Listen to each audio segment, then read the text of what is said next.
A'udzu billahi minasyaitonir rajim. Bismillahirrahmanirrahim. Alhamdulillahirabbil alamin.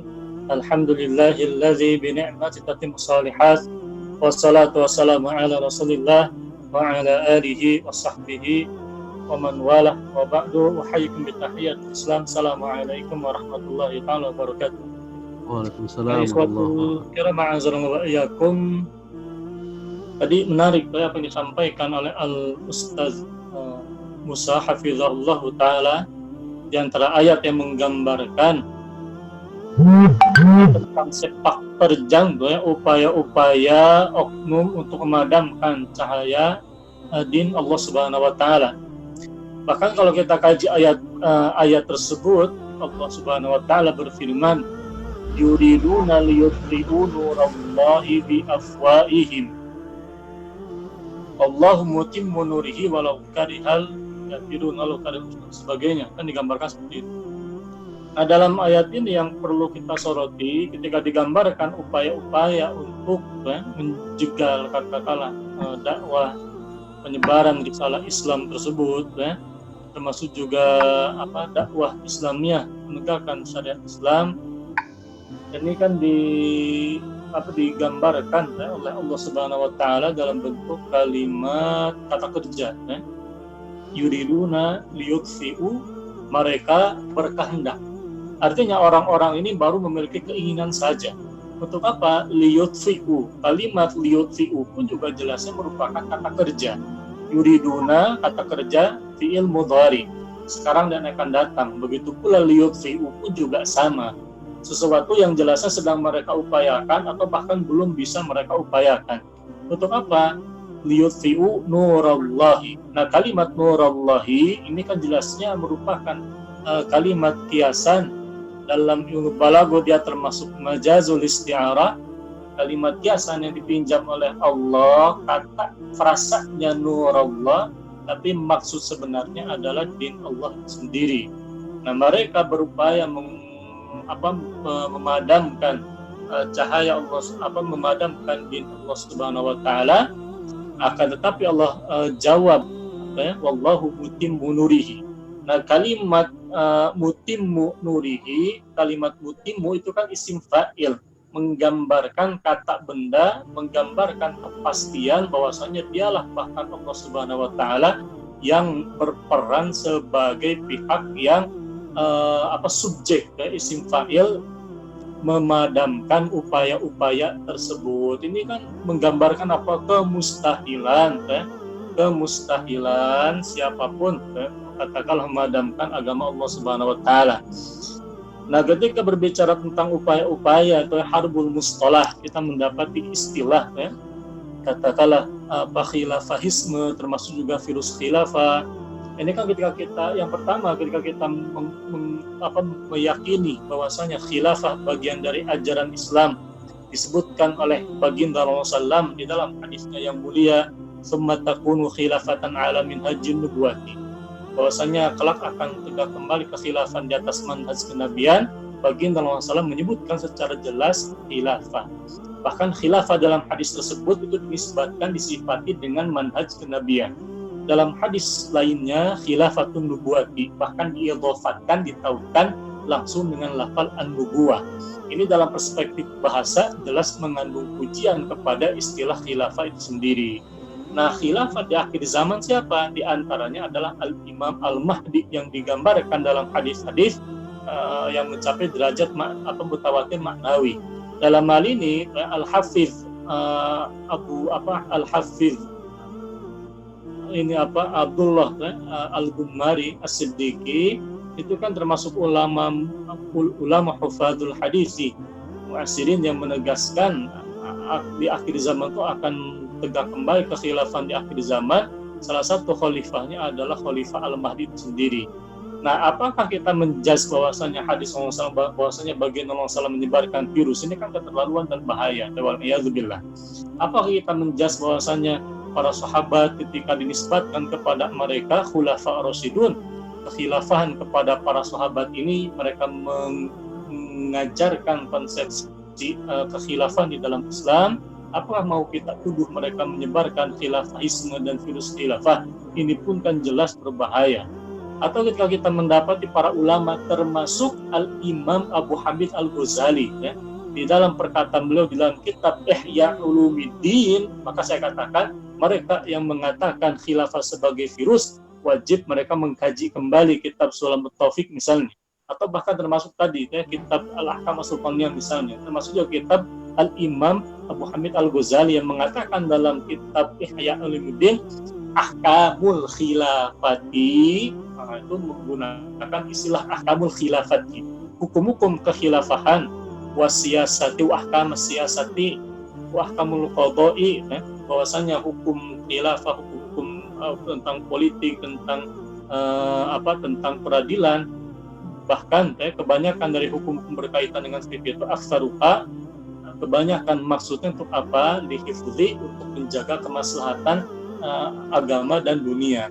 Antum bayangkan, lalu kemudian muncul orang-orang zaman sekarang yang menjudge, menstigma negatif khilafah sebagai virus, itu kan menggambarkan mereka tidak menggambarkan dua hal saja. Yang pertama, mereka tidak paham tentang hakikat khilafah di dalam Islam, yang jelasnya digambarkan oleh para ulama dalam kitab-kitab mereka, jelas mengandung hakikoh syar'iyah, karakteristik yang ditunjukkan oleh nas-nas syariat.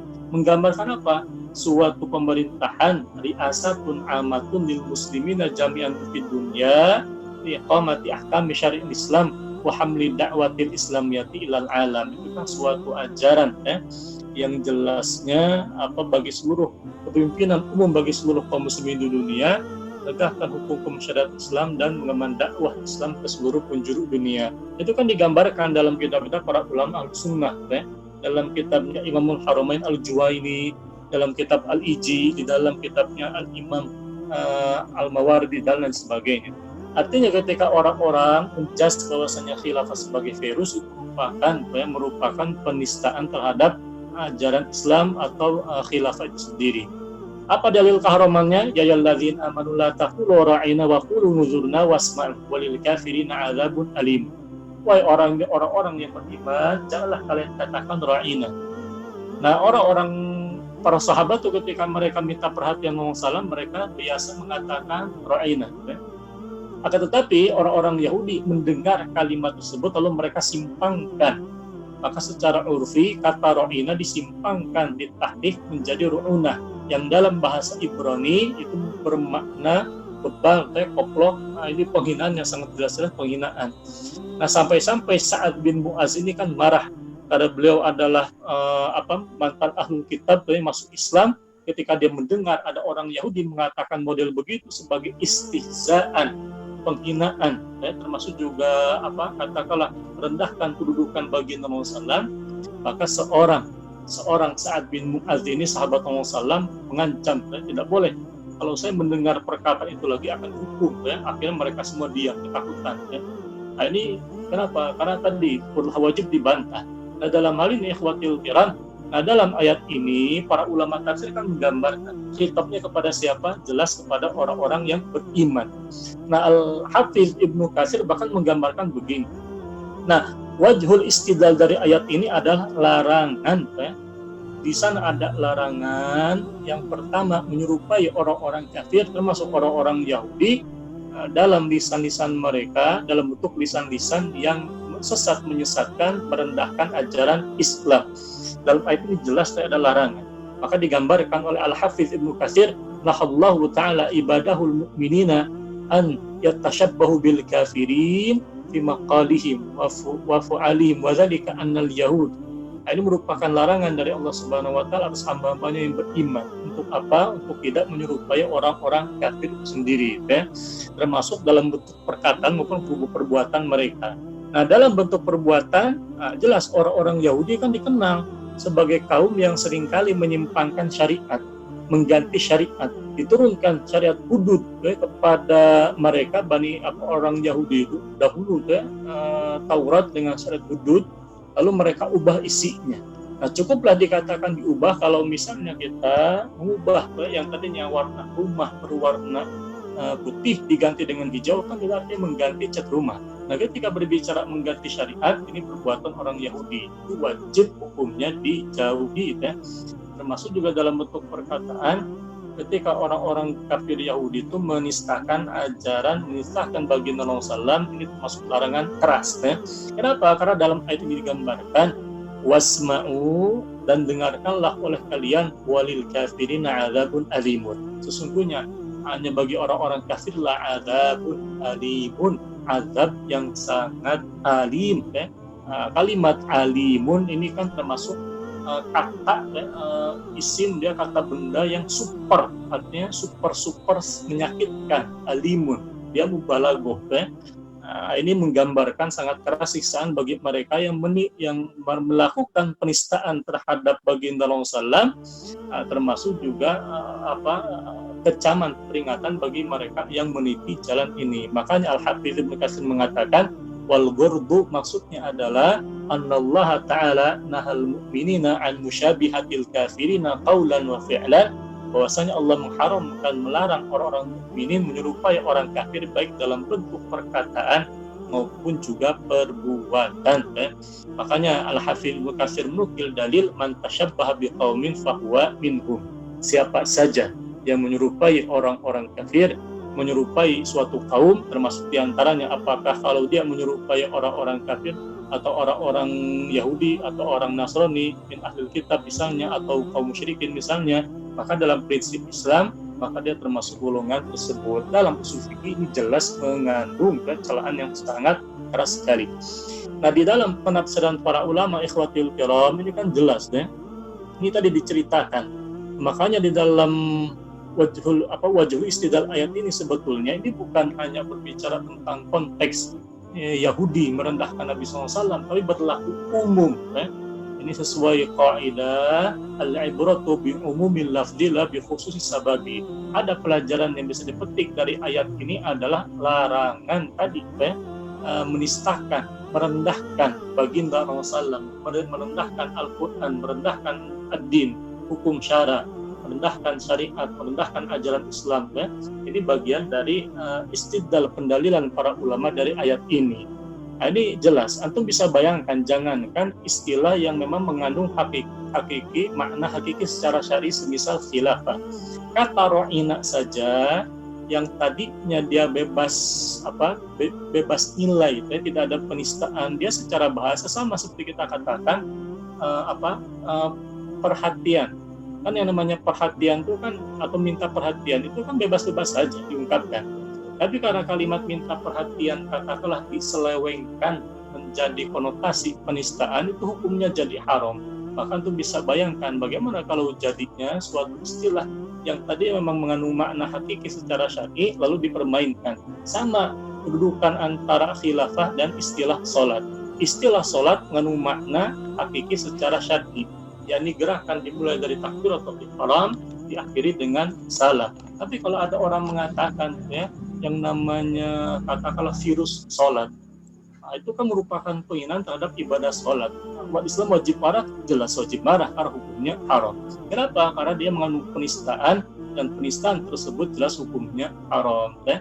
Nah, itu kan sama sebetulnya, karena di dalam kaidah usul fikih jelas ada kaidah di dalam penjelasan para ulama yang namanya fal-lafdhatu hina muntamiyatun ila Islam.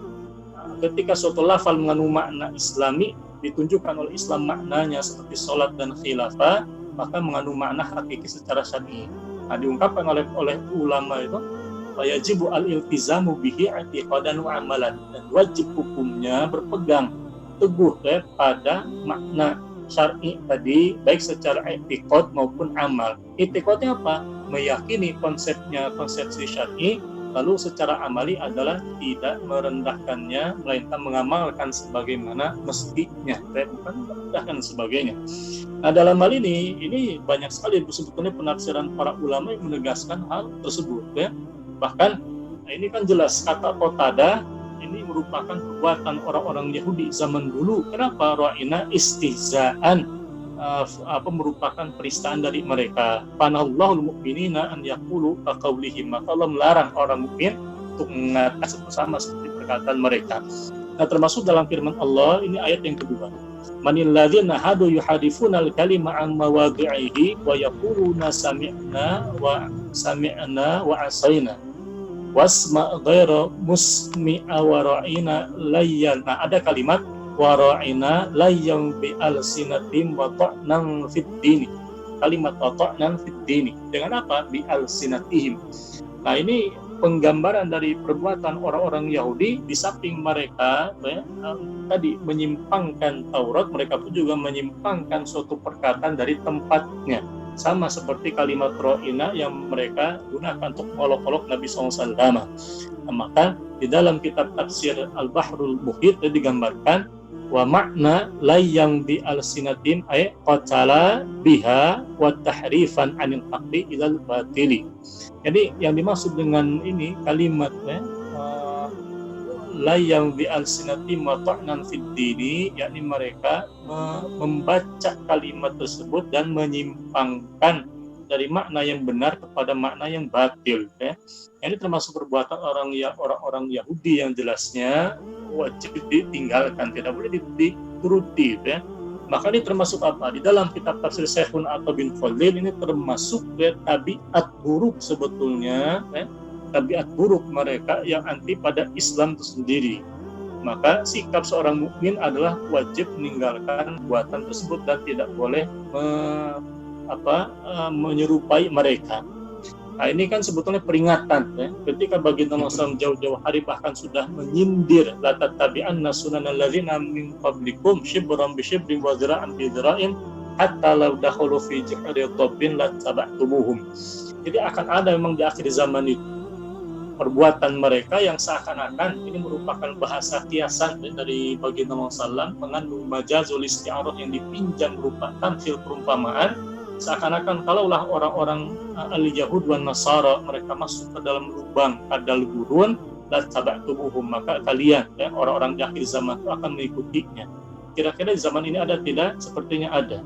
Dan hadis ini meskipun baginda Rasulullah mengungkapkan dalam bentuk khabar, namun sebetulnya dia mengandung makna celaan, yakni celaan yang keras karena terkandung sindiran yang sangat memprihatinkan, waliyadzu billah.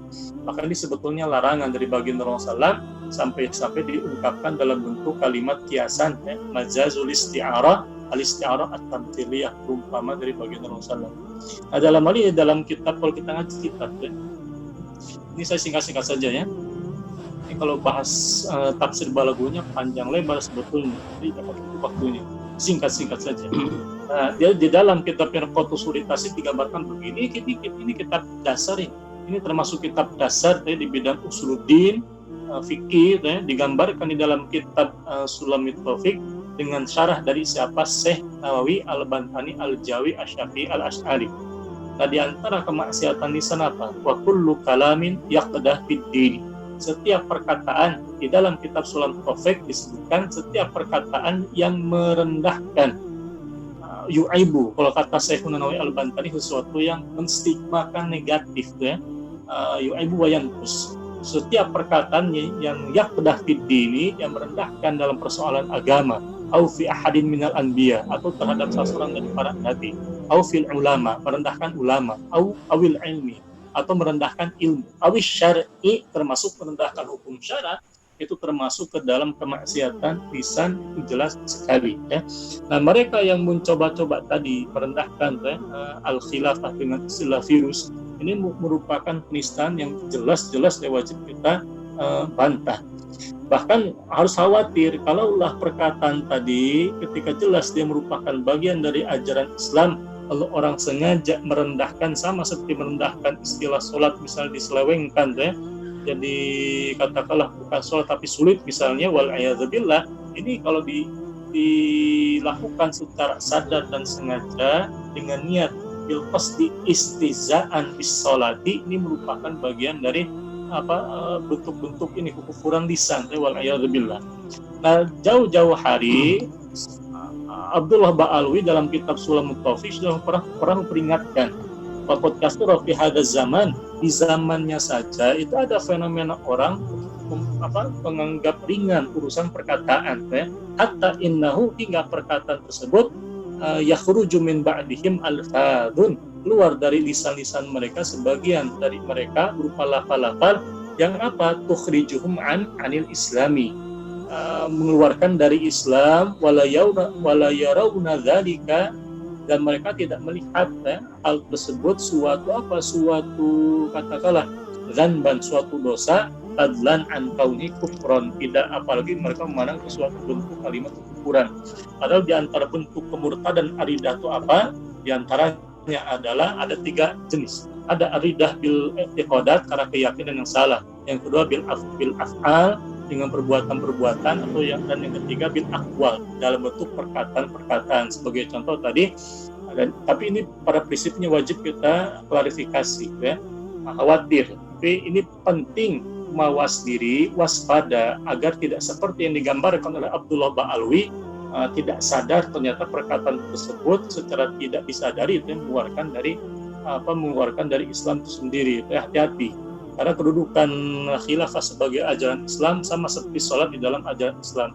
Terakhir, dalilnya Di antara dalilnya adalah kata Rasulullah sallallahu alaihi Islam yang urwatan.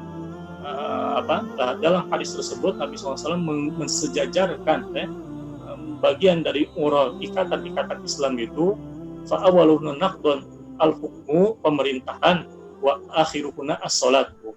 Jadi yang namanya pemerintahan dan sholat sama-sama disejajarkan sebagai bagian dari moral Islami, ikatan-ikatan Islam. Nah, ini kan merupakan peringatan jelas. Wallahu a'lam bishawab.